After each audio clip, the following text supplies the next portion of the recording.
धनी बिछलाई। मन उब चुब हो जाला सोना, जाला देहिया पूरा भराई। घर से जब कारी बदरिया, पौआ जाला धनी बिछलाई। मन उब चुब हो जाला सोना, जाला देहिया पूरा भराई। त कैसे जैबू देव घर नागरिया ए धनिया, तू नया नोहर 4 दिन के बाड़ो अबे कन्या।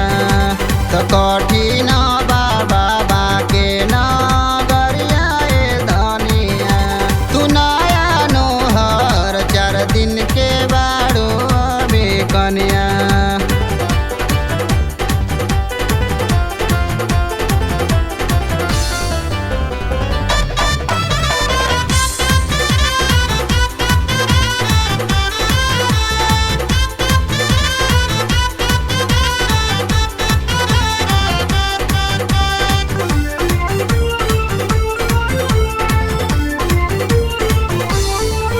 अब जिद छोड़ा बात मन रानी, होई रहिया में बड़ी परेशानी।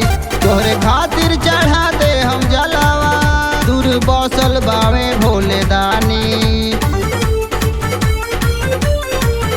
अब जिद छोड़ा बात मन रानी, होई रहिया में बड़ी परेशानी। तोहरे खातिर चढ़ा दे हम जलावा, दूर बसल बावे भोले दानी।